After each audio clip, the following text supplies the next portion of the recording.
Kailangan ba talaga tuwing Lunes isinasama ka ng matandang alaga mo? Kasama po yun sa trabaho ko bilang caregiver Nasa kontrata ko po yun. Sa bagay nga, kaya lang wala ka na kasing day off Sa gabi ka na lang namin nakakasama. Hindi ko na po iniisip kung may day off ako. Ang mahalaga po sa akin, malaki ang naiuwi ko tuwing araw ng sahod. Pasensya ka na anak ha. Ikaw na ang umako sa responsibilidad ng pamilya natin mula nang iwan tayo ng ama nyo at sumama sa ibang babae. Huwag na po natin pag-usapan ng itay.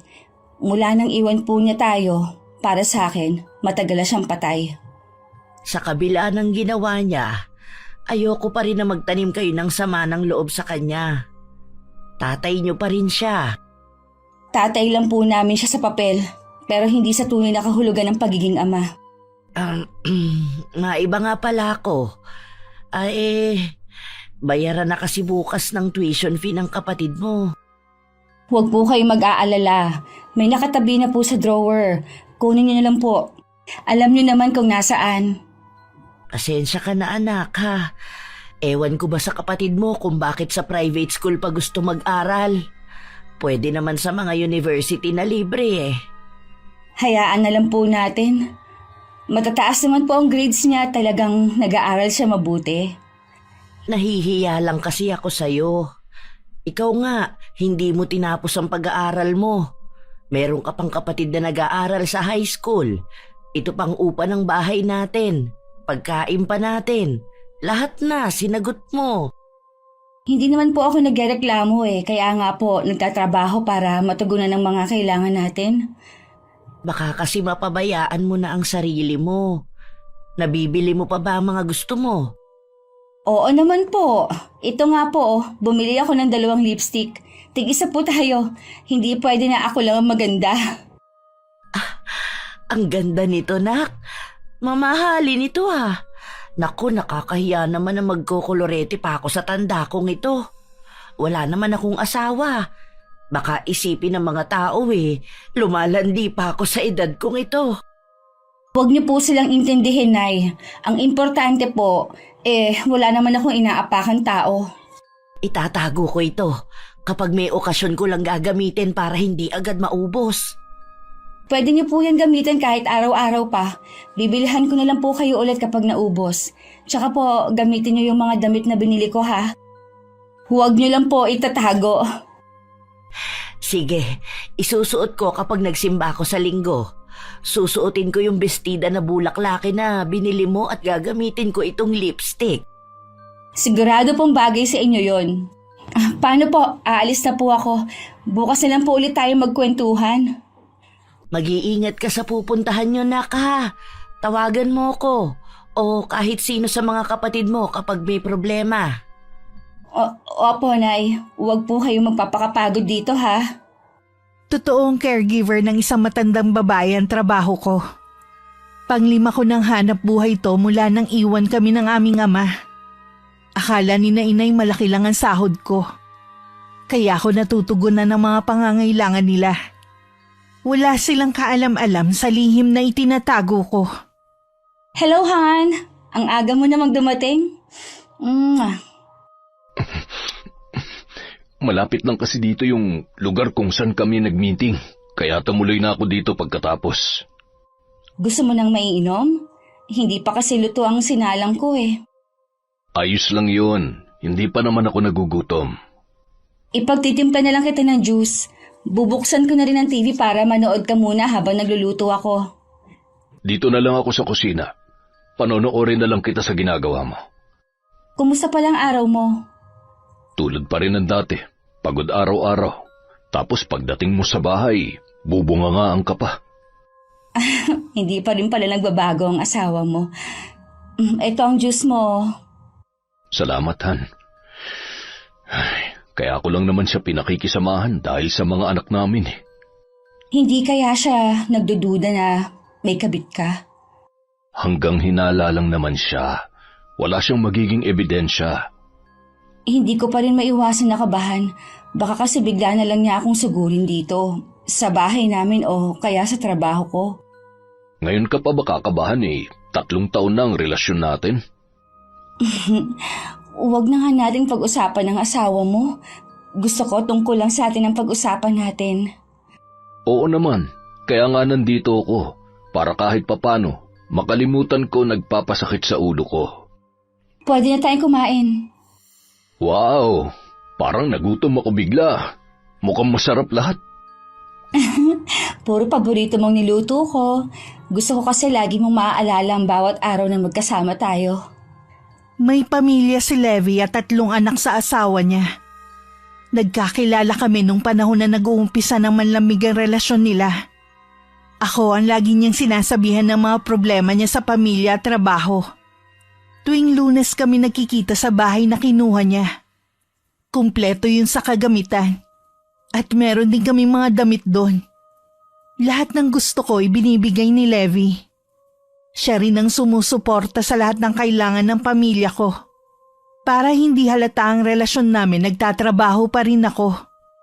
Kapag natuloy ang pag-alis ni Maris at ng mga bata, mapapadalas na ang pagkikita natin. Talaga? Saan naman ang punta nila? Gusto kasi makita ng mga bata ang kanilang lolo at lola, kaya buong bakasyon ay doon muna sila. Gusto nga nila akong sumama pero sabi ko busy ako sa trabaho. Mabuti kahit madalas kayong nag-aaway ng asawa mo, hindi galit sa'yo ang mga anak mo. Hanggat maaari kasi, hindi namin ipinapakita ni Maris na nag-aaway kami sa harapan nila. Tsaka kahit kailan, hindi ako siniraan ng asawa ko sa mga anak namin. Mabait naman pala ang asawa mo. Ay, mabuti naman siya nung unang mga taon ng pagsasama namin. Hanggang unti-unti siya nagbago. Naging sobrang selosa at lagi na lang akong inaaway ng walang dahilan. Iyon ba ang dahilan kung bakit nawala ang pagmamahal mo sa kanya? Ang totoo niyan wala naman talaga akong pagmamahal sa kanya. Pinagkasundo lang kasi kami ng mga magulang namin noon. Uso pa pala yan sa mga mapepera. Oo naman. Minsan, sumasagi sa isip ko kung halimbawa isang araw magising na lang ako na iniwan mo na ako. Hindi ko alam kung paanong paghahandaan yun.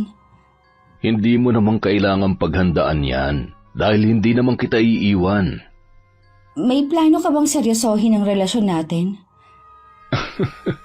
Seryoso naman ako sa iyo. Hindi ba halata? Ang ibig kong sabihin, yung hindi na natin kailangang itago ang relasyon natin, yun bang pwede tayong lumabas na magkasama, hindi yung lagi nilang patago ang pagkikita natin? Darating din tayo dyan. Sa ngayon, magtiis muna tayo sa pagkikita natin ng patago. Iniisip ko rin kasi ang kapakanan ng mga bata eh. Ayoko na mawalan sila ng respeto sa akin oras na malaman nila. Aasahan ko ang sinabi mong yan. Ako ang nag-aalala. Baka kasi magsawa ka ng maghintay sa akin eh. Baka makahanap ka na ng iba na mas bata kaysa sa akin. Hindi yun mangyayari. Hindi ko nga pinapansin ang mga nagpapalipad hangin sa akin eh. Dahil ikaw lang ang mahal ko at wala na akong gugustuhin na makasama. Thank you, Han. Ikaw lang ang nagpaparamdam ng kahalagahan ko. Aasahan ko rin ang sinabi mo na ako lang ang magiging lalaki sa buhay mo. Naunang umalis si Levi. Sumakay na lang ako ng taxi papunta sa bahay kung saan naroon ang matandang inaalagaan ko. Isang matandang babae na edad 71. Nasa wheelchair na lang siya at hindi na rin nakakapagsalita. May katulong naman ako nurse sa pag-aalaga sa kanya kaya hindi ako hirap. Bago umuwi ng araw na yun, dumaan muna ako sa grocery store para mamili ng mga kailangan sa bahay. Tuwang-tuwa naman ang mga kapatid ko pagdating ko dahil sa mga dala ko. Para kayo mga batang pasli talaga kung mag-agawan. Lahat naman kayo meron eh. Hindi na po kayo nasanay sa kanila. Lagi naman ganyan ang mga yan. Hindi nyo man lang inalok ng maiinom ang ate ninyo. Busog pa naman po ako. Lagi akong pinapamerienda bago ako pauwi ng amo ko. Mabuti pa, ayusin nyo na yan sa lagayan. Yung baon nyo sa eskwela ha, huwag nyong kainin. Hanggang kailan na lang po ang pasok nila, Nay? Si Lay, matagal pa ang sem break. Yung dalawa, 1 linggo na lang. Makakapahinga ka na sa baon. Kahit naman po walang pasok hingi pa rin sila ng hingi ng pera. Oo nga eh. Ay, napakagastos talaga ng mga kapatid mo. Hayaan na lang po natin hanggat meron pa akong maibibigay. Eh baka kasi masanay naman. Masaya po ako na makitang masaya ang mga kapatid ko at kayo. Salamat, nak, ha. Napakaswerte ko dahil nagkaroon ako ng mabait na anak na katulad mo. Baka naman po magkaiyakan na naman tayo niyan ha. Ikaw talaga. Oo nga pala, nagluto ako ng paborito mong ulam, yung sinigang sa miso. Sarap naman yan. Mapaparami na naman ang kain ko nito. Kahit man lang sa ganitong bagay, makabawi ako sa'yo. Hindi niyo po kailangang makabawi. Mahal ko kayo ng mga kapatid ko. Lahat po gagawin ko para sa inyo. Kapag ganun na ang sinasabi ni inay, hindi ko talaga maiwasang makonsensya. Malimit ko rin marinig sa mga kapatid ko kung paano ako ipagmalaki ng nanay namin sa ibang tao. Kung gaano siya kaswerte sa akin. Hindi na tuloy mawala-wala ang pangamba ko na baka dumating ang araw na matuklasan nila ang sikreto ko. May mga gabing hindi talaga ako makatulog dahil sa mga iniisip ko. Ang ginagawa ko, nagtitimpla ko ng gatas. Katulad ng gabing yon, naabutan ko pa ang inay sa sala na nananahi. Nay, bakit hindi pa po kayo natutulog? Hindi pa kasi ako inaantok eh. Ganun ka rin ba, iha? Kwentuhan muna tayo. Sige po, ano naman po ang pagkakwentuhan natin? Tungkol sa tatay ninyo. Hanggang ngayon po ba hindi niyo pa rin siya kinakalimutan? Hindi ganon kadali yon, anak. Kasal kami ng tatay nyo at nangako sa harapan ng Diyos. Pangakong hindi niya tinupad. Alam ko na matindi ang galit mo sa kanya, pero ayoko na habang buhay na manatili ang puot dyan sa puso mo. Palagay ko, yan ang dahilan kung bakit hindi mo magawang tumanggap ng manliligaw. Hindi po yun ang dahilan. Mas gusto ko lang po na kayong i-priority ko. Pwede mo naman pagsabayin eh. Katulad ni Benjo, matagal na siya nagsabi na aakyat ng ligaw sa'yo. Pakisabi na lang po na sa iba na lang siya manligaw. Hindi kamo ako interesado sa kanya. Bakit ayaw mo sa kanya? Mabait naman yung tao at may matatag ng trabaho. Ni minsan din, hindi ko nabalitaan na nasangkot sa gulo. Gwapo siya at maganda ka. Bagay kayo. Nay, hindi ko nga po siya gusto. Ano bang hinahanap mong katangian sa isang lalaki? Wala po, ayoko pa lang pong tumanggap ng manliligaw ngayon. Sigurado ka ba na wala ka pang boyfriend? Baka naman nahihiya ka lang magsabi. Si nanay talaga. Ayoko lang po na mahati ang oras ko sa trabaho at sa inyo. Sa bagay nga, mabalik nga pala tayo sa tatay nyo. Nakausap ko kasi ang kapatid niya, ang tiyo Ruel nyo. Ano pong sabi niya? Iniwan na pala siya nung babaeng sinamahan niya. Pagkatapos ubusin ang pera niya. Di ba may trabaho naman siya? Ang sabi ng tiyuhin mo, matagal na raw walang trabaho. Natanggal daw kasi nahuling lasing habang naka-duty. Siguro nag-uumpisa na siyang karmahin. Matagal na rin na pala na gustong makipagkita ng tatay niyo sa atin para daw makahingi ng kapatawaran. Talaga? Hihingi siya ng kapatawaran? Tapos anong sunod? Dito na ulit siya titira sa atin? Wala namang binanggit ang tiyuhin mo. Gusto lang siguro kayong makita ng tatay ninyo. Ay, kung gusto po ng mga kapatid ko na makita ang itay, sila po ang bahala pero ako ayoko siyang makita. Hindi mo na ba talaga magagawang patawarin ang itay mo? Bakit kayo, Nay? Napatawad niyo na ba siya? Matagal na, anak. Ayoko na habang buhay mamuhay tayo sa puro galit at hinanakit. Sana balang araw, ganun ka rin. Nung nakahiga na ako, lalong hindi ako nakatulog. Laman ng isip ko ang mga pinag-usapan namin ni inay. Dati malapit ako sa aking ama. Sabi nga ng mga kapatid ko, ako ang paborito ni itay. Pero nagbago yun sa isang iglap. Kahit kulang sa tulog, pumasok pa rin ako sa trabaho. Nang malapit na ako umuwi, nagulat ako nang tumawag si Levi. Gusto niya magkita kami ng araw na yun.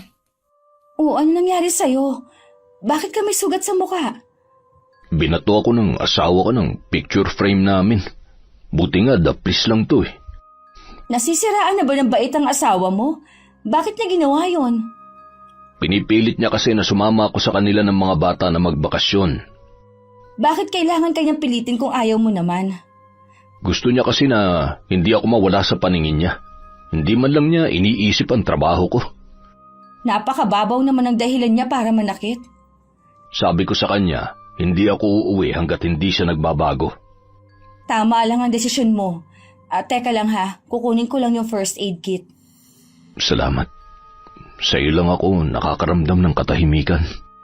Pwede mo naman kasing maranasan yan habang buhay. Dito ka nalang umuwi.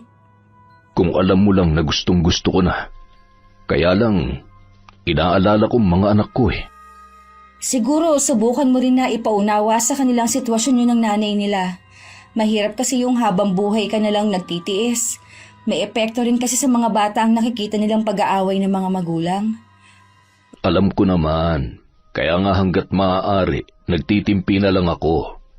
Kaya lang kanina, hindi na ako nakatiis. Kesa masaktan ko siya, umalis na lang ako. Nasaan nga pala ang mga damit mo? Konti lang kasi ang mga naiwan mo dito eh. Babalikan ko na lang sa ibang araw. Sa ngayon, gusto ko lang muna magpalamig. Sana habang nandito ka, makapagdesisyon ka na rin kung ano ang plano mo sa atin. Huwag kang mag-alala. Malalaman mo rin ang desisyon ko. Dahil plano ni Levi na tumigil muna sa bahay, kailangan nandun din ako. Kaya nagdesisyon akong tawagan ng inay. At sabihing ilang araw akong hindi makakauwi sa amin. Naniwala naman siya sa dahilan ko na kailangan ako ng aking amo. Sinunod ko rin ang sinabi sa akin ni Levi na mag-resign sa trabaho ko.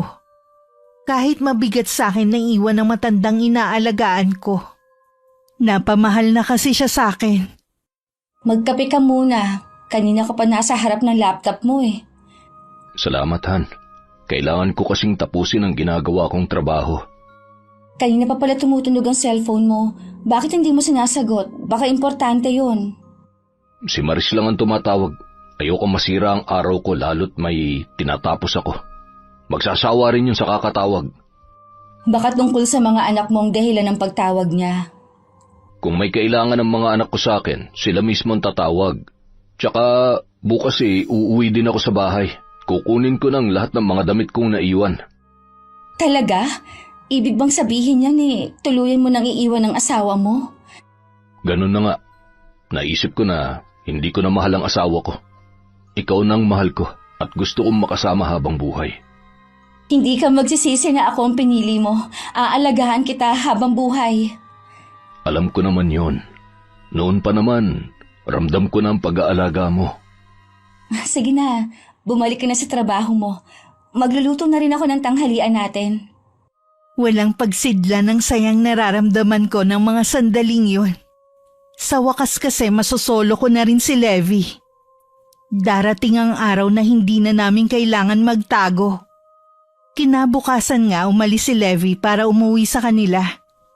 Sabi ni Manang Elsa, dumating ka ng araw. Oh, bakit mo nilalagay ang mga damit mo sa maleta? Hindi mo pa ba alam? Iiwan na kita. Levi, huwag mo namang gawin sa akin ito. Sa amin ng mga anak mo. Kung yung ginawa ko ang ikinagagalit mo, patawarin mo na ako. Hindi ko na ulit gagawin yun. Sawang-sawa na ako sa pag-uugali mo. Hindi ko na maramdaman ang katahimikan sa bahay na to. Bakit? Sa kabit mo ba nahanap ang katahimikan na sinasabi mo? Ha? Wala akong kabit. Napapraning ka lang. Huwag ka na magsinungaling. Hindi lang isang beses nangyari na meron kang naging babae. Sino siya? Ha? Saan mo na naman napulot ang babaeng yon? Mas bata ba at mas maganda kaysa sa mga nauna? Sumagot ka! Wala akong aaminin dahil wala akong kabit.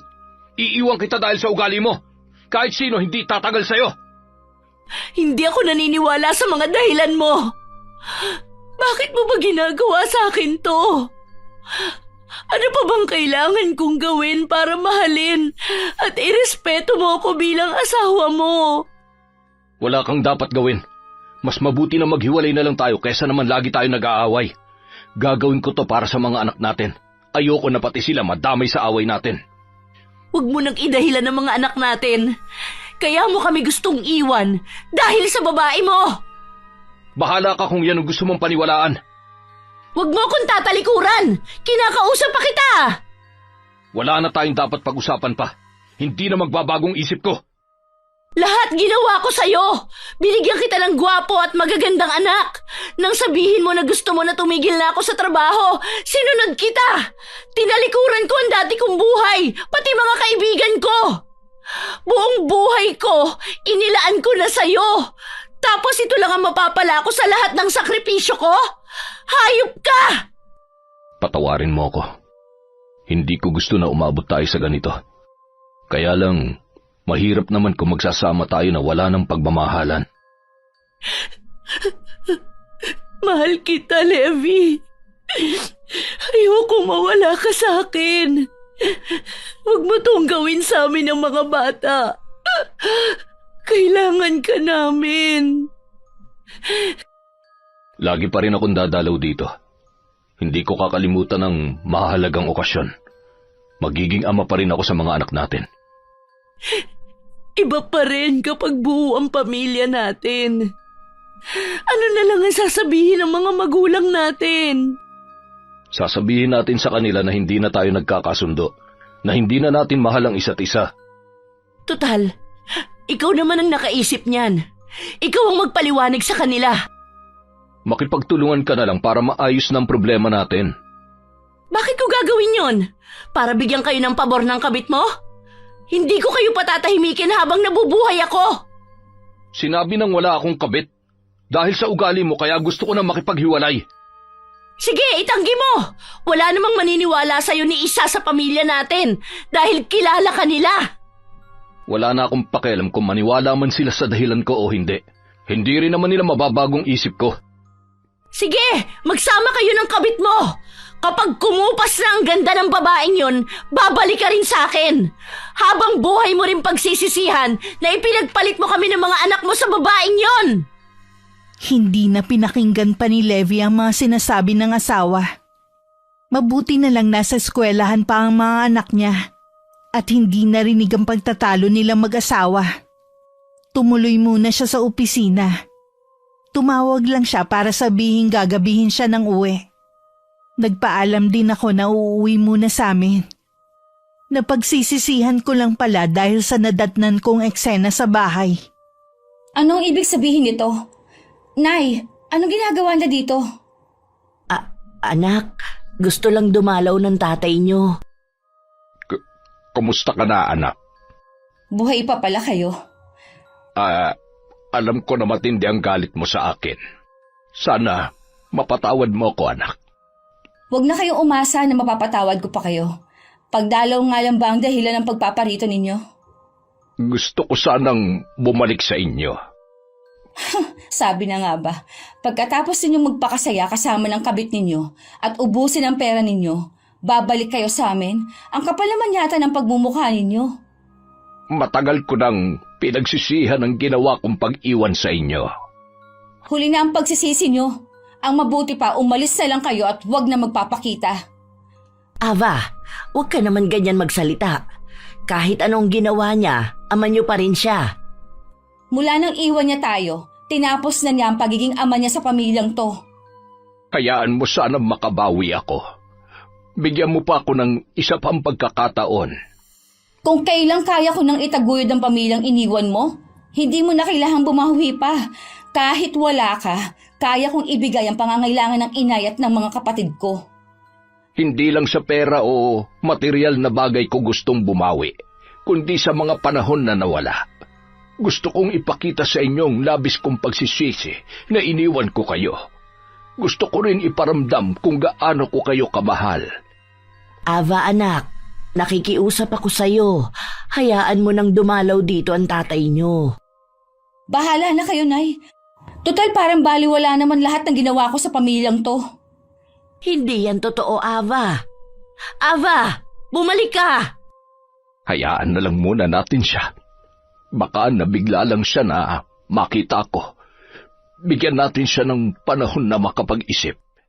Pareho sila ni Lay na nagtanim ng sama ng loob sa'yo. Mabuti pa itong dalawa. Agad ka nilang natanggap. Nauunawaan ko naman ang mga anak natin. Hindi ako susuko na humingi sa kanila ng kapatawaran sa lahat na naging pagkukulang ko. Dumiretso na lang ako nang uwi sa bahay na tinutuluyan namin ni Levi. Nagagalit pa rin ako dahil sa nadatnan ko sa bahay. Hindi ako makapaniwala na ganun lang kadali kay inay na tanggapin muli ang itay. Sa kabila ng mga ginawa niyang kasalanan.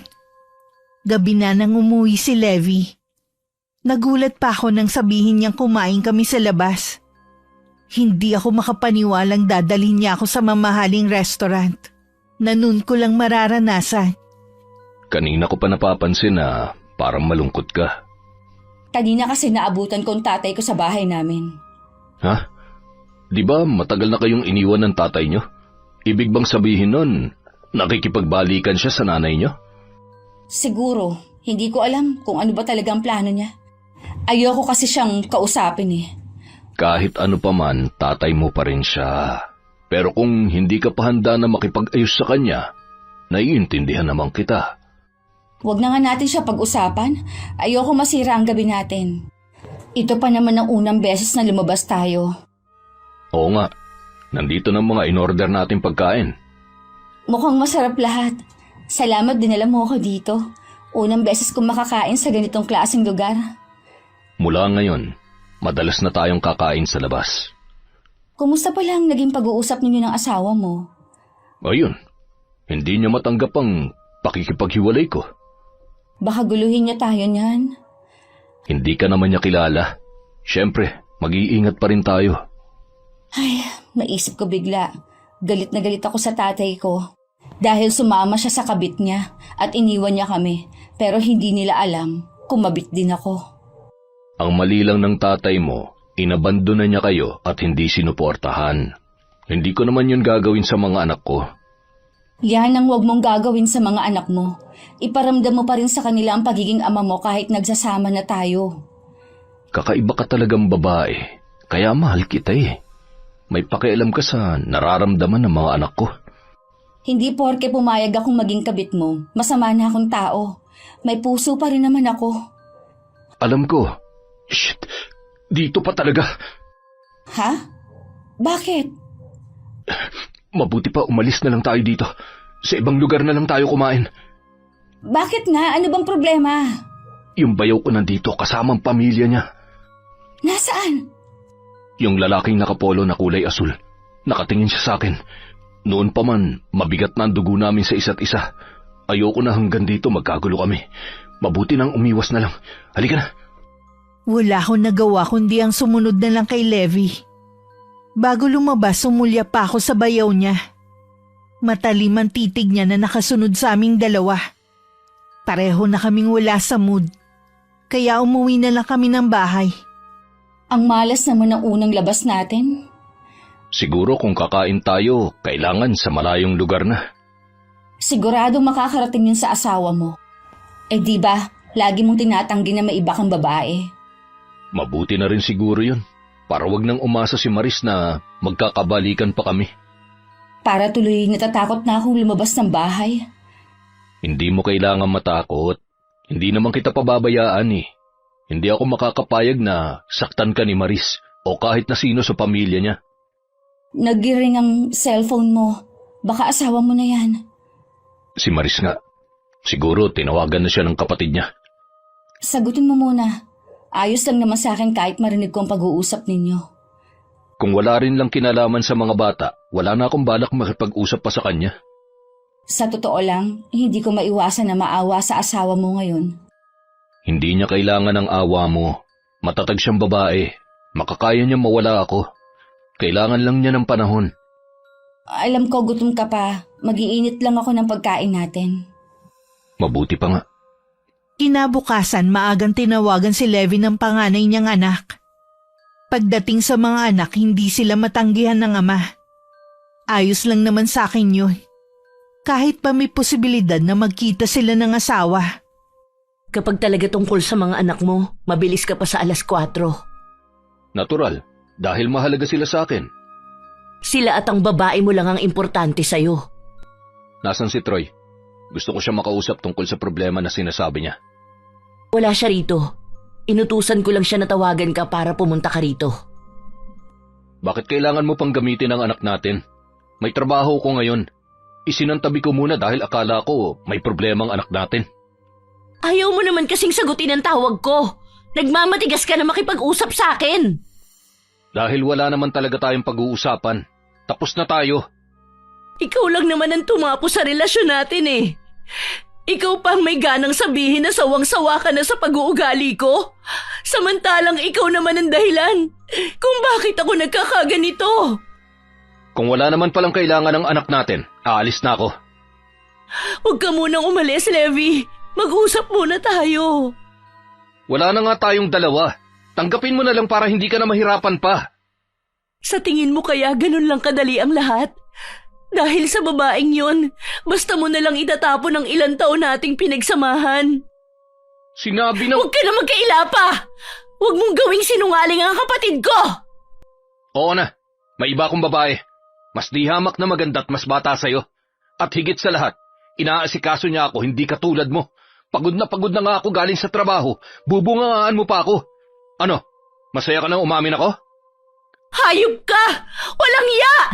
Pagkatapos ng lahat ng hirap at sakripisyo ko sa pamilyang ito, ipagpapalit mo lang ako sa isang basura! Hindi ka gaya ng iniisip mo si Ava. Malinis siyang babae at alam ko na hindi perang habol niya sa akin. Binanggit mo pa talaga ang pangalan ng babaeng yun sa pamamahay natin?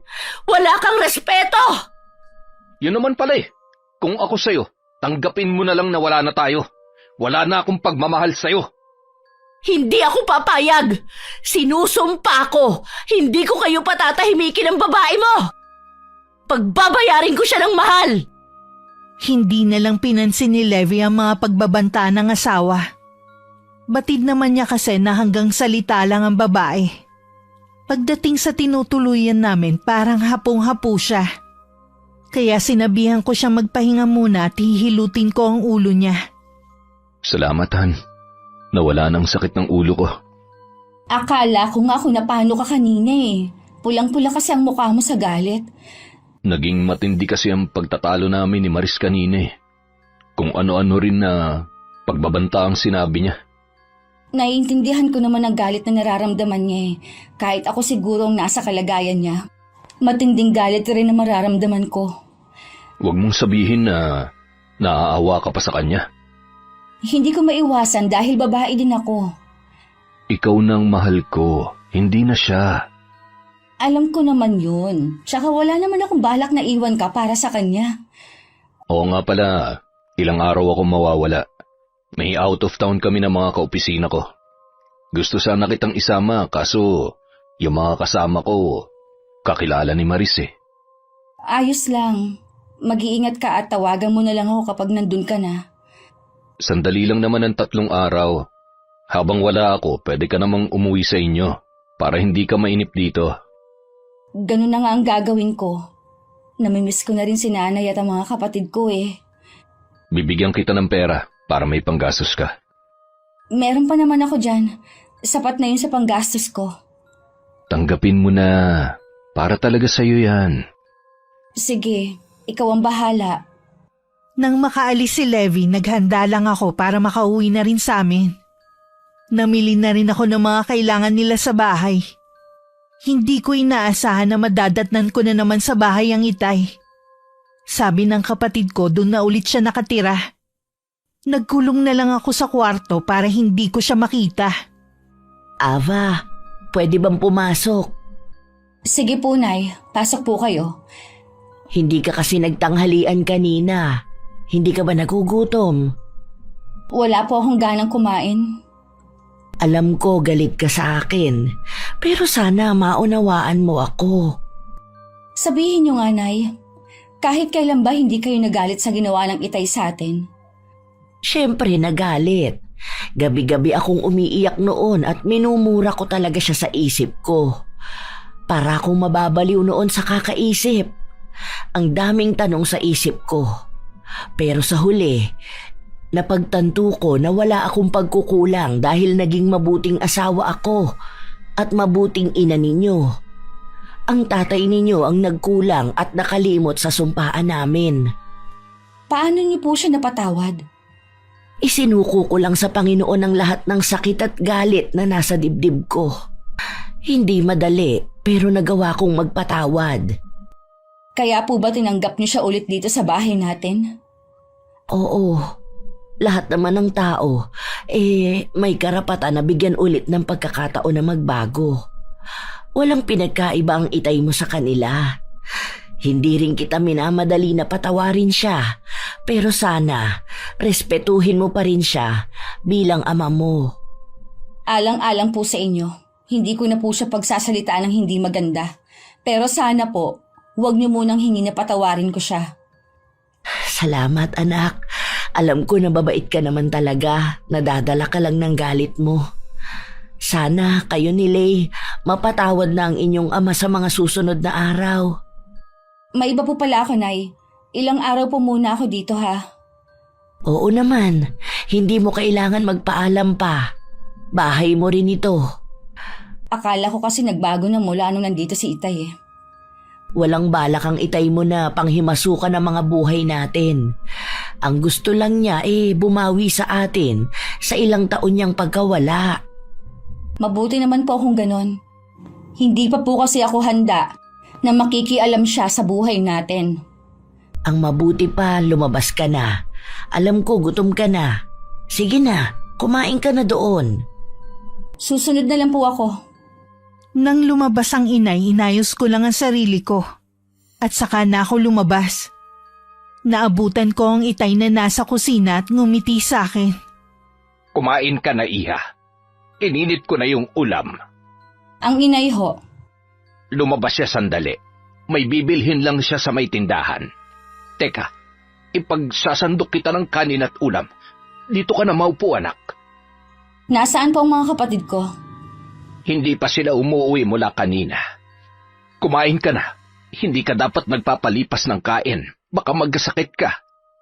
Hindi ko po alam kung bakit niyo to ginagawa. Malaki na naman ako para pagsilbihan ninyo ako. Gusto ko lamang makabawi sa inyong magkakapatid. Alam ko na mahirap kalimutan ang ginawa ko. Pero kung kinakailangan, habang buhay ko kayong pagsisilbihan para makabawi lang sa laki ng kasalanan ko. Naging maayos naman po ang buhay namin nung mawala kayo. Mas pinatatag ako nung iwan niyo kami. Natuto kami tumayo sa sarili namin mga paa. Kaya ano ba ang intensyon ninyo? Bakit bumalik pa kayo sa buhay namin? Kung kapatawaran lang, hindi niyo kailangan makipaglapit pa sa amin. Huwag kang mag-alala. Hindi naman ako magtatagal. Uuwi rin kasi ako sa probinsya para doon na manirahan. Gusto ko lang talaga kayong makasama kahit ilang araw lang. Mayroon kasi akong palaisdaan doon na kailangan ko rin asikasuhin. Ang daming bumibili sa tindahan. Oh, nandito ka na pala, Ava. Nag-uusap ba kayong mag-ama? Tapos na po kami mag-usap ng Itay. Doon na lang po ako sa sala kakain. Ava, teka lang. Hayaan mo na lang siya. Nasabi ko na rin lahat ng gusto kong sabihin sa kanya. Binanggit ko rin na uuwi na rin ako sa probinsya para doon manirahan.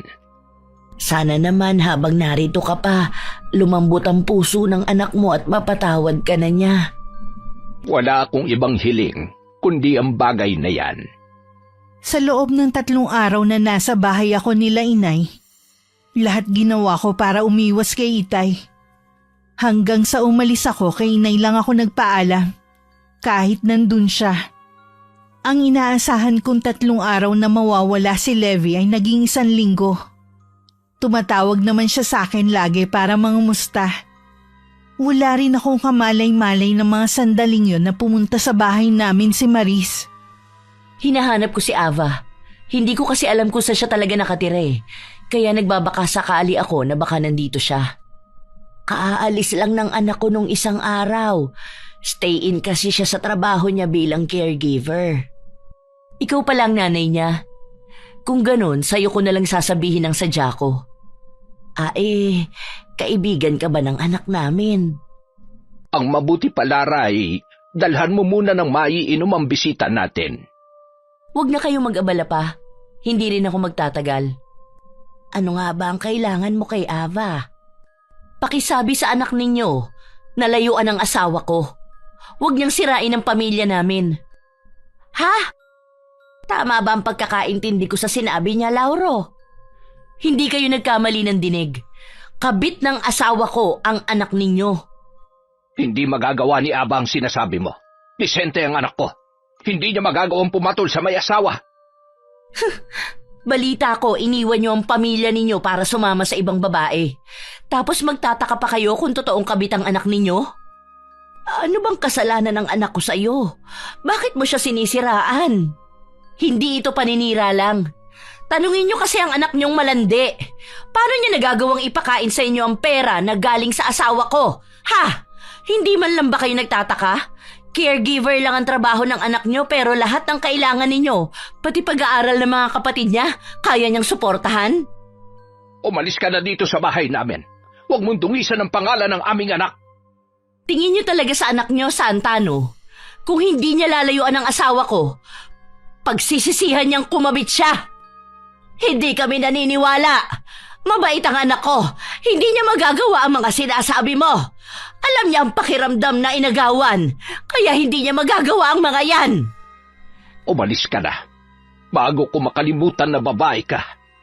Babalik ako at guguluhin ko kayong lahat kapag hindi pa siya tumigil. Ang dami mo pang sinasabi, umalis ka na lang. Lauro, hindi yun magagawa ng anak natin.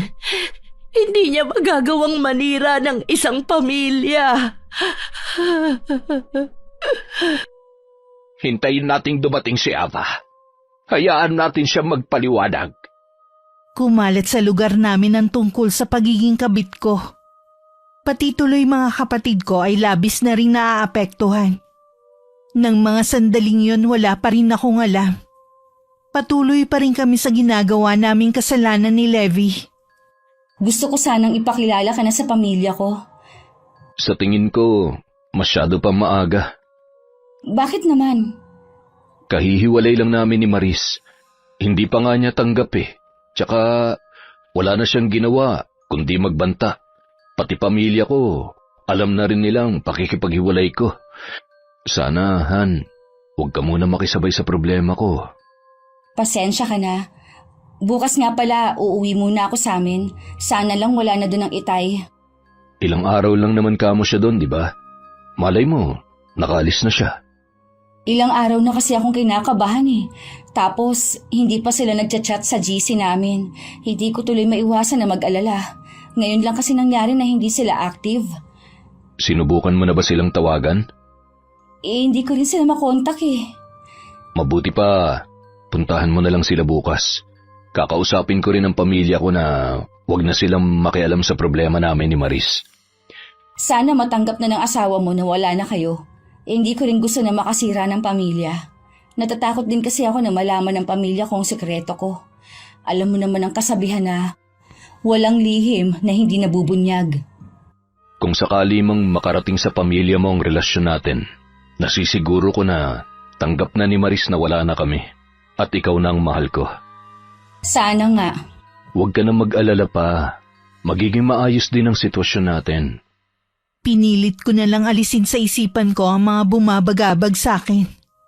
Pagkaalis nga ni Levi kinabukasan, naghahanda na rin sana ako nang marinig ko na merong nagdo-doorbell sa labas. Hindi naman ako nagdalawang isip na buksan ang pinto. Ganun na lang ang gulat ko pero pilit ko yung itinago sa harap ng bisita. Ikaw? Siguro nakita mo ang litrato ko sa cellphone ni Levi, kaya kilala mo na ako. Wala si Levi dito. Alam ko, kapag ganitong oras nasa opisina na siya. Paano mo nalaman ng bahay na to? Ang totoo niyan, nahirapan akong tuntunin ng lugar na ito. Mabuti na lang nakakagawa pa rin ako ng paraan. Siguro naman, alam mo na ang sadya ko sa'yo. Layuan mo ang asawa ko. Pakawalan mo na siya. Ikaw ang dapat na bumitaw sa kanya. Hindi ka na niya mahal. Yan ba ang sinabi niya sa'yo? Para sa kaalaman mo, hindi lang ikaw ang babaeng sinabihan ng asawa ko ng matatamis na salita. Marami kayo, pero sa huli, sa akin pa rin bumabalik si Levi. Nakatitiyak akong mahal ako ni Levi. Hindi ako matutulad sa ibang babae na sinasabi mo. Ano bang habol mo sa asawa ko? Tingnan mo yung sarili mo. Maganda ka at bata pa. Humanap ka ng kasing edad mo. Kung pera lang ang habol mo, sabihin mo sa akin kung magkano ang kailangan mo. Mahal ko si Levi. Hindi pera niya ang habol ko. Mahal? Sa tingin mo mapapaniwala mo ko na mahal mo ang asawa ko? Hindi ko na problema kung naniniwala ka. Ang importante naman, kami ang nagkakaunawaan. Masaya ka ba na may sinira kang pamilya? Ha? Araw-araw, hinahanap ng mga anak ko ang kanilang ama. Nauubusan na ako ng dahilan sa kanila. Hindi ko masabi na ang ama nila ay may kinalolokohang ibang babae. Mas mabuti siguro kung ipagtatapat mo na lang sa kanila na hindi na kayo magkakasundo ng asawa mo. Dahil lang naman sa'yo kaya kami nagkakagulong mag-asawa. Palibhasa kasi wala ka pang anak. Kaya hindi mo alam ang damdamin ko. Sana naman, salaminin mo ang paghihirap ng nanay mo nung iwan siya ng tatay niyo nang dahil sa ibang babae. Ganon kasakit ang nararamdaman ko. O baka nga higit pa eh. Patawarin mo ko. Hindi ko kayang iwan si Levi. Kapag nakahanap ng ibang mas bata sa'yo ang asawa ko, iiwan ka rin niya. Maniwala ka, kaya habang hindi ka pa niya sinisira, iwan mo na siya. Hindi ako naniniwala sa'yo. Masama ang loob mo kaya mo yan sinasabi. Kahit anong sabihin mo, hindi ko siya iiwan. Kahit ba lumuhod ako sa harapan mo? Huwag mo namang pababain ang sarili mo. Lahat gagawin ko para mabuo lang ang pamilya namin. Nakikiusap ako. Umalis ka na. Lahat kaya kong gawin. Sabihin mo lang kung anong gusto mo. Wala akong gustong hilingin sa'yo. Umalis ka na lang. Sa lahat na naging babae ni Levi, ikaw ang hindi matinag-tinag. Sana nga, wag mo itong pagsisihan. Kahit galit si Maris, dama ko na mabuti siyang babae. Pero mahal ko na si Levi. Hindi ko kakayanin na mawala siya sa akin.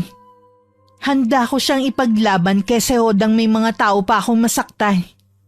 Nung bumaba ako sa tricycle, naramdaman ko na agad ang kakaibang titig na ibinato sa akin ng kapitbahay namin. Nang makapasok ako, hindi man lang ako sinalubong ng mga kapatid ko na biglang nagpulasan ng alis. Kakaiba rin ang tingin sa akin ng inay. Ano pong nangyari sa kanila? Bakit sila umalis nang dumating ako?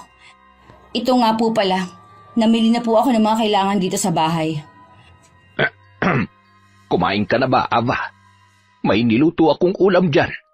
Alam ko, paborito mo yun.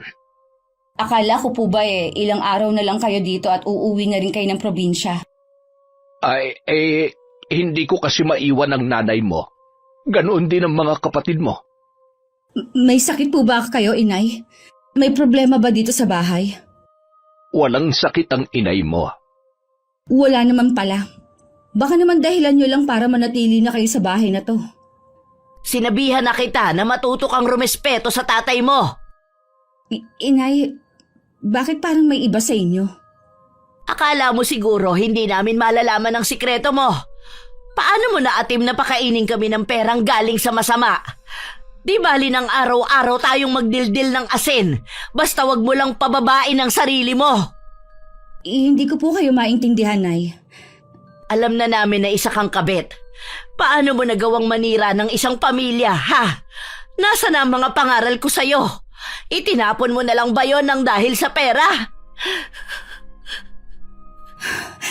Hayaan niyo po ako magpaliwanag. Ano pa bang ipaliliwanag mo? Maliwanag na ang lahat. Nasilaw ka sa pera, kaya ka pumayag na maging kabit. Mahal ko po si Levi, Nay. Mahal?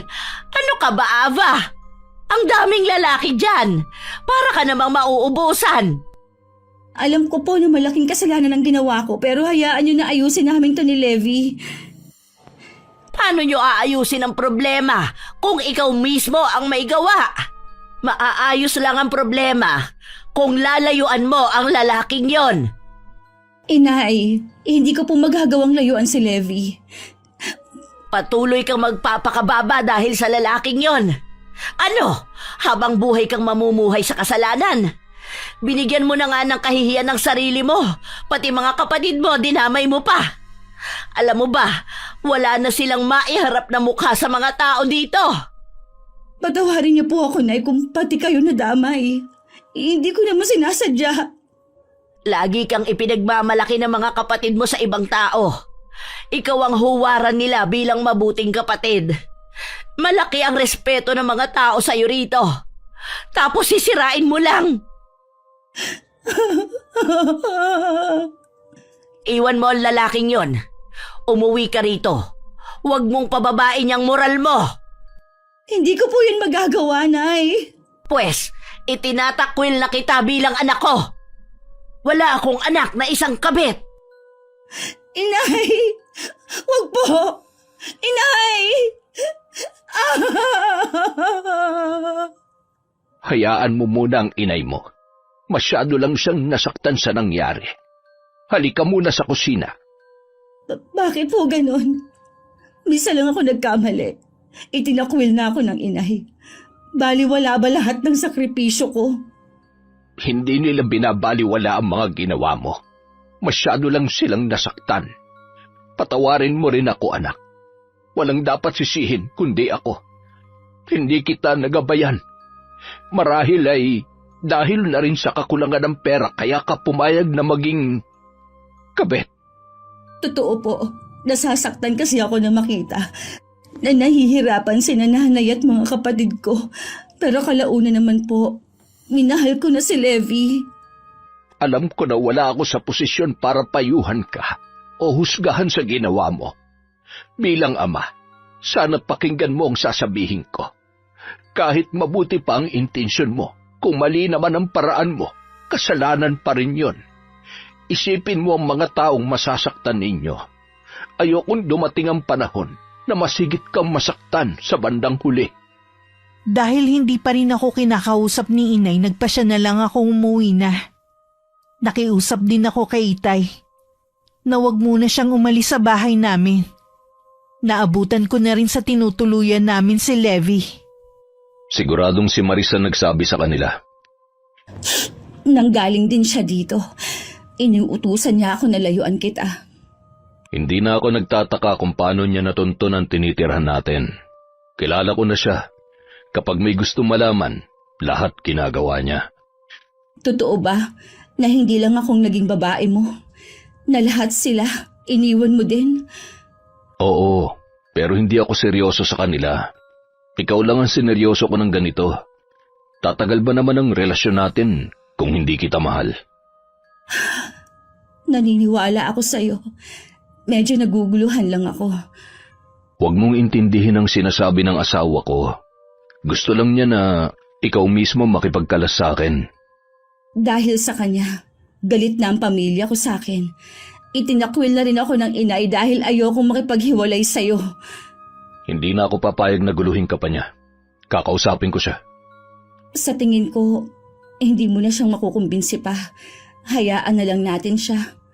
Wala na rin mawawala pa sa atin. Tama ka. Magsasawa rin siya sa ginagawa niya. Hindi mo ba sasagutin ang tawag sa cellphone mo?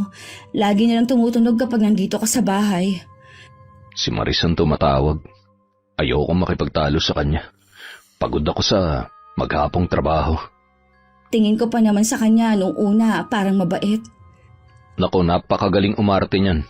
Huwag ka magpadala sa kabaitan niya. Alam ko na ngayon, mabuti pa magpahinga na tayo. Maaga pa ang pasok mo bukas. Akala ko magiging maayos na ang pagsasama namin ni Levi. Pero madalas pa rin kaming guluhin ng asawa niya. Minsan tumawag ang babae at sinabing magpapakamatay siya kapag hindi nagpakita ang asawa. Kaya napilitan si Levi na puntahan siya. Ano na naman bang kalokohan to, ha? Kailan mo ba kami titigilan ni Ava? Kinausap ka na ba ng mga pamilya natin, ha? Oo, kahit sila hindi kayang isalbang pagsasama natin. Hindi ka ba naaawa sa mga anak mo? Naaapektuhan na pati pag-aaral nila. Kahit anong pagtatago ko sa kanila, alam na nila na gusto mo nang makipaghiwalay sa akin. Kakausapin ko sila. Ipapaintindi ko ang sitwasyon natin. Talaga bang seryoso ka sa babaeng yun? Oo, siya nang gusto kong makasama habang buhay. Kilala kita, Levi. Kaya mo lang siya gusto dahil maganda at bata siya. Kapag ba kumupas na ang ganda niya, mamahalin mo pa kaya siya? Matagal pa yun mangyayari. Sabi mo nga, bata pa siya. Kahit ano talaga ang pakiusap ko sa'yo. Nakialam na nga ang pamilya natin. Ayaw mo pa ring lubayan ng babaeng yun. Kung ako sa'yo, sumuko ka na lang. Ituon mo na lang ang atensyon mo sa pag-aalaga sa mga anak natin. Tigilan mo na rin ang pananakot mo na magpapakamatay. Alam ko naman na hindi mo gagawin yun. Teka lang, aalis ka na ba? Oo, pakiusap ko ulit, tumigil ka na sa panggugulo sa amin ni Ava. Huwag mo na rin pupunta ng pamilya niya. Nagpupuyos ang kalooban ni Maris nang iwan siya ng asawa. Nagsisigaw siya hanggang mamaos siya. Lahat ng mahawakan niya ibinato niya sa sahig. Nang kumalma, umalis siya at saka pinuntahan ng bahay ng mangkukulam. Sige, Levi. Tatanggapin ko nang mawawala ka sa amin ng mga anak mo. Pero hindi ako makakapayag na hindi makaganti sa inyo ng babae mo. Pagkarating sa bahay ng mangkukulam, agad nilapag ni Maris ang malaking halaga. Kasama ang isang litrato. Napangiti naman ng may edad ng babae. Bago umalis, sinabi pa niya na kailangan walang lunas ang gagawin niyang sumpa. Muli kong binisita ang pamilya ko ng araw na yun. Malamig pa rin ang pakikitungo sa akin ni Inay. Para tuloy gusto kong maiyak sa trato niya sa akin. Hiniwalayan mo na ba ang lalaking yon? Nay, mahal ko po si Levi. Lintik na pagmamahal na yan kung may sinira kang pamilya. Nagmamakaawa po ako sa inyo. Patawarin niyo na ako. Tao lamang po ako. Paano kita patatawarin kung unti-unti mong sinisira ang buhay mo sa pagiging kabit? Nakipaghiwalay na po si Levi sa asawa niya. Kami na po ang nagsasama ngayon. Nakipaghiwalay siya dahil sa'yo. Sa tingin mo kaya magiging masaya kayo kung may mga tao kayong nasaktan? Gusto mo bang lagi na lang may nakasunod sa'yong nagsasabi na kabit ka? Makakalimutan rin po nila yon kapag nagtagal. Para naman pong hindi nyo kilala ang mga tao. Sa umpisa lang nila pinag-uusapan ng mga issue. Anong klaseng pag-iisip yan, Ava? May mga tao nga kayong nasaktan. Bakit ba napakamanhid mo? Tara, hayaan na lang natin si Ava. Naniniwala ako na siya mismo makakapagtanto ng mga mali niyang ginawa. Tingnan mo na lang ang nangyari sa akin. Mula ngayon, Ava, hindi na ako makikialam pa sa'yo.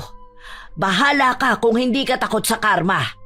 Ayoko rin na nagdadala ka ng kung ano-ano dito sa bahay. Mas gugustuhin pa namin magsardinas araw-araw. Inay naman, alam nung hindi ko kayo matitiis. Mas lalong hindi namin masisikmura na galing ang pera na yan sa lalaking yon. Huwag mo nang alalahanin ang inay at kapatid mo dito. Ako na ang bahala sa pangangailangan nila. Salamat po, Tay. Basta lagi mong iingatan ang sarili mo, anak. Maghihintay lang kami sa iyong pag-uwi. Aalis na po ako. Mag-iingat ka sa pag-uwi mo, anak. Ay, tingin ko sumusobra ka na sa anak mo. May damdamin din siya. Bakit? May damdamin din naman yung mga tao na sinaktan nila. Naroon na tayo, pero kapag kasi nagmamahal ang isang tao, sarili lang niya ang pinakikinggan niya. Wala siyang nakikitang mali. Naiintindihan mo ang anak mo dahil pareho kayo ng pinagdaanan. Oo, sana sa madaling panahon, magising na ang ating anak. Ayoko siyang maging miserable na katulad ko. Malungkot na naman ako umuwi sa tinutuluyan namin. Parang gusto ko nang mawalan ng pag-asa na magkakayos pa kami ni Inay. May ilang oras din ako nagmukmuk lang. Nang makita ko ang oras na malapit nang umuwi si Levi, tsaka ako naghanda ng hapunan. Naligo na rin ako. Pero habang nagpapahid ako ng lotion, may napansin ako na pulang pantal sa balat ko. Ano to? Kanina wala naman to ah. Nag-uumpisa na rin mga te. Kahit sa mukha ko meron na rin. Ano ba to? Bakit ang kate? Dumating si Levi at nakita niya ang mga pantal sa balat ko. At walang tigil sa pagkamot. Dumudugo na rin ang balat ko. Agad na niya akong dinala sa ospital. Pagdating doon, pinasuri niya agad ako. Binigyan naman ako ng ilang gamot at ointment para sa pangangate. Kumusta na ang pakiramdam mo? Medyo makati pa rin pero nabawasan naman. Huwag kang mag-alala. Tiniyak sa akin ng doktor na mawawala din yan at babalik ang dating kutis mo. Ay, salamat naman. Akala ko masisira ng balat ko. Hindi kaya dahil sa mga ginagamit mong pampahid? Taon ko nang gamit ang mga yon, kaya malabo yung sinasabi mo. O baka naman may nakain ka na nakasama sa'yo? Posible rin, lalo't madalas tayong kumain sa labas. Baka yun ang dahilan. Mag-ingat na lang tayo sa susunod. Baka mamaya mas grabe pa mangyari sa'yo. Makakalabas na ba tayo ngayon? Bukas na kasi may mga lab test ka pang hindi pa lumalabas ang resulta. Levi, dito ko lang sa tabi ko ha. Nakakaramdam kasi ako ng takot. Huwag kang matakot. Nandito lang ako. Mabuti pa, matulog ka na. Sige, inaantok na nga ako eh. Siguro dahil sa ininom kong gamot kanina. Kinabukasan umuwi na rin kami sa tinutuluyan namin. Akala ko dahil meron na akong gamot na iniinom at ointment na ipinapahid sa balat ko, bubuti na ang lagay ko. Parang napansin kong unti-unting kumukulubot ang balat ko na parang sa matanda. Namumuti na rin ang mga buhok ko at naglalagas. Pakiramdam ko rin ang bilis kong mapagod katulad sa isang matanda. Nagpatingin na rin ako pero hindi nila matukoy ang kondisyon ko. Habang tumatagal, napapansin ko rin ang pag-iiba ng trato sa akin ni Levi. Bakit ba napapansin ko na laging gabing-gabi ka na kung umuwi? Hindi mo rin sinasagot ang tawag ko. Di ba sabi ko sa'yo kapag nasa opisina ako, huwag mo kong aabalahin? Ganitong oras nasa opisina ka pa? Sinong niloloko mo? Pwede ba, Ava, huwag mo akong pagtataasan ng boses? Palamunin lang kita dito. Ano? Yan lang ang tingin mo sa akin? Bakit? Totoo naman, di ba? Imbis na may katuwang ako, pabigat ka pa sa akin. Konting kilos mo lang dito sa bahay, napapagod ka na. Alam mo naman na may sakit ako, di ba? Akala ko naiintindihan mo ko. Alam mo, habang tumatagal, nahihirapan na akong intindihin ka. Pagod na nga ako sa trabaho, pagdating pa dito sa bahay, may stress pa ako. Hindi ko naman ginusto na magkaganito eh. Alam ko, ang itsura kong dahilan kung bakit parang ayaw mo na umuwi dito. Hindi ko kasi alam kung ano nangyari sa'yo. Ayaw mo naman magpa-check up sa espesyalista. Ano, hahayaan ko na pag-eksperimentuhan nila ang katawan ko, ha? Pag-aaralan lang nila kung ano bang sakit mo. Pareho lang yon. Kung ayaw mong gumaling, bahala ka. Huwag ka lang maging pabigat sa akin dahil wala akong plano na mag-alaga ng isang lola. Levi, wag mo naman akong talikuran. Nag-uusap pa tayo. Pagod ako. Gusto ko na magpahinga. Siya nga pala. Dito ako sa kwarto na to matutulog. Doon ka naman sa kabila. Wag mo namang gawin sa akin to. Pag-usapan muna natin ang problema. Wala akong nagawa ng pabagsak na isara ni Levi ang pinto ng kwarto. Kinabukasan naman hindi ko na nagisnan si Levi. Maaga siyang umalis. Wala akong kaalam-alam na muli niyang sinusuyo ang asawa para makipagbalikan sa kanya. Tama ba ang mga narinig ko? Labis ko nang pinagsisisihan ang mga ginawa ko. Sana mapatawad mo pa rin ako. Gusto mo rin kamong makipagbalikan sa akin? Alang-alang sa mga bata, ayusin na natin ang pagsasama natin. Alam ko na galit ka pa rin sa akin. Pero handa akong gawin lahat, mapatawad mo lamang ako. Paano si Ava? Hindi naman kami kasal. Wala siya magagawa kung hihiwalayan ko na siya. Hindi ka ba naaawa sa kanya? Bata pa naman siya. Sigurado makakahanap pa siya ng lalaking magmamahal sa kanya. Hindi ko alam kung kaya pa kitang tanggapin sa buhay namin ng mga anak mo. Para kasing nasanay na ako na wala ka sa tabi namin. Ilang buwan pa lang naman akong hindi umuwi sa inyo. Alam ko na miss nyo na ako. Hindi ako susuko hanggat hindi ko na ibabalik ang tiwala mo at pagmamahal sa akin. Kung kinakailangan, liligawan ulit kita. Ikaw ang bahala, pero huwag kang umasa. Kilala mo ako. Hindi ako ganong kadaling sumuko. Alam ko, pero kilala mo rin ako kapag napuno na at napagod. Nararamdaman kong may itinatago si Levi sa akin.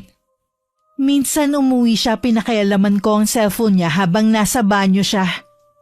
Doon ko nabasa ang usapan nila ng kanyang asawa. Sino may sabi sa'yong pakialaman mong cellphone ko, ha? Kaya pala bigla ka na lang nanlambig sa akin. Yun pala, nagkakamabutihan na ulit kayo ng asawa mo. Eh ano ngayon? Asawa ko naman si Maris. Paano ako? Akala ko ba ako na ang mahal mo at hindi na siya? Napag-isip-isip ko na mahal ko pa palang asawa ko. Hindi ko kayang mawala ang pamilya ko sa akin. Bakit mo ko pinaasa? Lahat pala na sinabi ng asawa mo dati totoo. Hindi lang ako ang pinaasa mo. Marami kami. Patawarin mo ko, Ava. Pero tapos na tayo. Babalik na ako sa pamilya ko. Huwag mo akong iwan. Kailangan kita.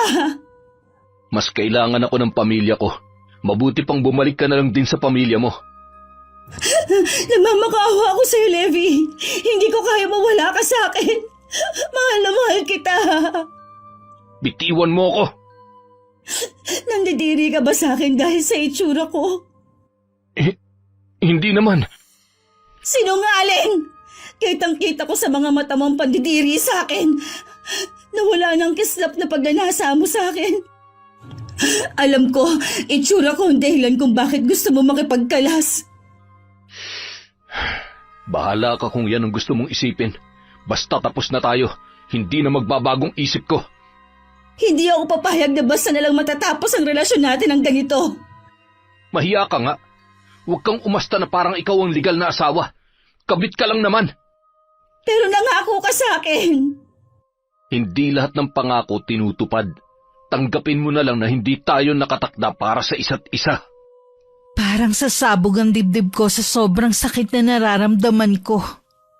Para ding tukso na bumalik sa alaala ko ang mga sinabi ng inay. Maging ang mga binitiwang salita ni Maris noon. Nagpasya ko na lisanin na ang bahay na yun. Naakala ko magiging pugad ng pagmamahalan namin ni Levi. Habang inaayos ko ang mga gamit ko, biglang dumating si Maris. Tama pala ang sinabi sa akin ni Levi. Dinapuan ka nga raw ng kakaibang sakit. Mas mukha ka na tuloy matanda sa akin. Pasensya ka na. Nagmamadali na kasi ako umalis. Baka kasi dumating na ang taxi na tinawagan ko. Huwag ka mag-alala. Hindi rin naman ako magtatagal. Gusto lang kitang makausap sandali. Kausapin o insultuhin? Ayos lang naman kung pipintasan mo ako ngayon. Totoo naman kasi na malaki na ang pinagbago ng itsura ko. Ang taas kasi ng pangarap mo eh.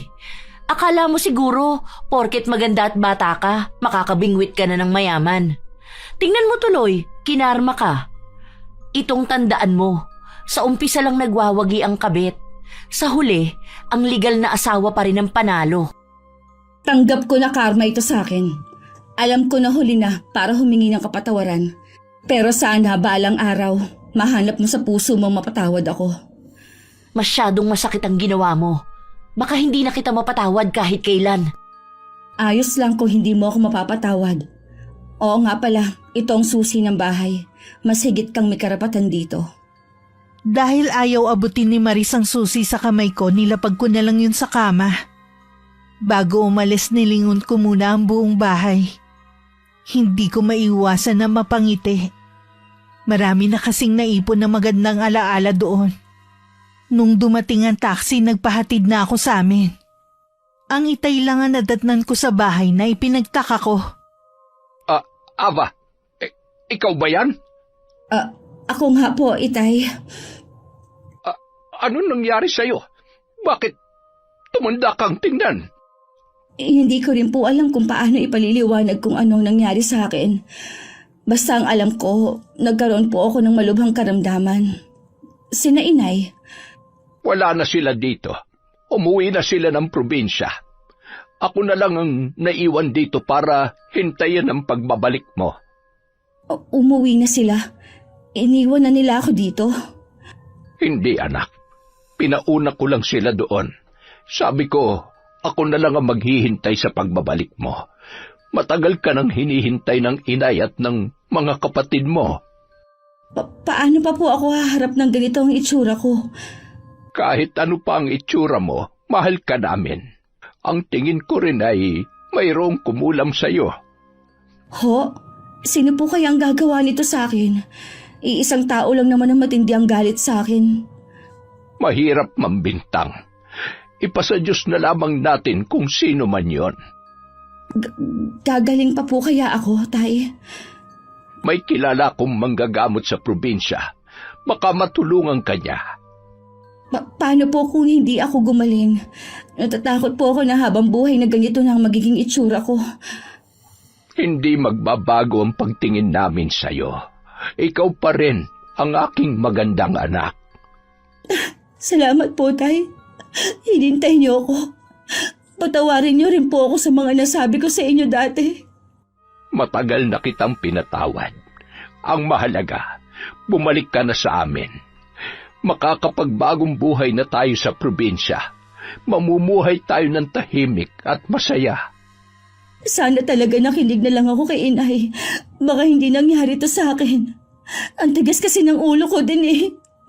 Naging huli man, kahit papaano ay pinagsisisihan mo na ang mga ginawa mong kasalanan. Namimiss ko ng mayakap ang inay at mga kapatid ko. Sana hindi na sila galit sa akin. Hindi na.